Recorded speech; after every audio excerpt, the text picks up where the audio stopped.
4월 30일 KMA 뉴스 브리핑 시작하겠습니다. 최대집 대한의사협회 제40대 회장이 3년의 임기를 모두 마치고 오늘 퇴임식을 했습니다. 최 회장은 퇴임사를 통해 지금까지 잘못된 의료 정책과 의료 악법에 대해서 목숨을 건 단식 투쟁을 비롯해 하루도 중단 없이 투쟁했다고 말했습니다. 또 이번 제40대 집행부의 성과는 상당한 시간이 지난 뒤 공정하게 평가될 거라고 강조했습니다. 특히 새로운 의협 집행부를 중심으로 단결하고 의사의 정당한 권익 확보를 위해 노력해달라고 회원들에게 당부했습니다. 다음 달부터 임기를 시작하는 차기 집행부에 대해서도 과거 선배들이 일궈놓은 씨앗의 결실을 맺길 바란다고 말했습니다. 퇴임식에 참석한 이필수 의협 회장 당선인은 최대집 회장에게 꽃다발과 기념품을 전달하며 감사의 뜻을 전했습니다. 정부의 비급여 진료비 공개 의무화를 반대하는 의료계의 목소리가 전국에서 뜨겁습니다. 의사와 치과의사, 한의사 등 전 의료인이 반대 공동 성명을 내고 있는데요.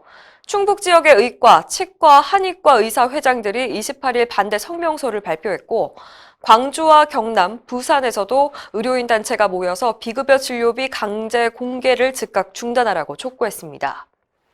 이들 단체는 정부가 국민의 알 권리를 보장한다는 명목을 내세워 비급여 진료를 관리하고 통제하려 한다고 지적했습니다. 또 의료기관의 불필요한 업무를 가중시키고 의사와 환자의 불신을 조장한다고 목소리를 높였습니다. 정부가 코로나19 백신 접종률을 높이기 위해 자가격리 면제 등 당근책을 내놓고 있지만 국민의 백신 기피 현상은 여전합니다. 보건당국에 따르면 2분기 현재 접종 동의율은 79.7%, 실제 예약률은 65.3%에 그치고 있습니다. 전문가들은 백신 피해 보상 방식을 바꿔야 한다고 지적합니다. 인제대 서울백병원 염옥희 교수는 새로운 백신은 누구도 예상치 못하는 이상 반응을 보일 수 있다며 특히 국민 개인이 백신과 부작용 간의 연관성을 증명하기란 매우 어렵다고 지적했습니다. 염 교수는 백신과 인과성이 있을 때만 보상하는 방식이 아니라 인과성이 없다는 것이 증명되지 않아도 보상이 이루어지도록 해야 한다고 강조했습니다. 코로나19 현장에서 일하는 의료진 6명 중 1명이 우울감을 경험한 것으로 나타났습니다.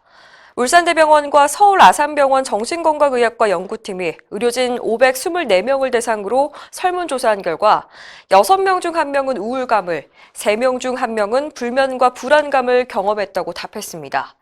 특히 의료진들은 자신이 바이러스에 감염돼서 2차 감염으로 확대될 위험성에 대해서 높은 불안을 보였는데요. 울산대병원 정신건강의학과 박장호 교수는 언제까지 이어질지 모르는 이 코로나19 사태에서 의료진의 정신건강에 대한 관심과 배려가 필요하다고 말했습니다. 고 이건희 삼성회장 유족이 소아암과 희귀질환을 앓고 있는 어린이 환자들을 위해서 3천억 원을 기부했습니다. 기부금은 서울대 어린이병원에 전달됐는데요. 병원 측은 앞으로 10년간 소아암과 희귀질환 아동의 유전자 검사, 항암 치료, 신약 치료 등에 2,100억 원을 사용하고 이런 질환을 연구하고 치료제 인프라를 구축하는 데에 900억 원을 지원할 계획이라고 밝혔습니다. 국내 소아암 환자는 꾸준히 증가하고 있지만 치료 성적은 선진국 대비 10%포인트 이상 뒤처져 있습니다. 또 10만 명이 넘는 소아 희귀 질환자들이 제대로 된 진단조차 받지 못한 채 전국 병원을 전전하며 막대한 의료 비용을 지출하고 있는 것으로 알려졌습니다. 이상으로 뉴스 브리핑을 마칩니다. 자세한 사항은 의협신문을 참고하시길 바랍니다.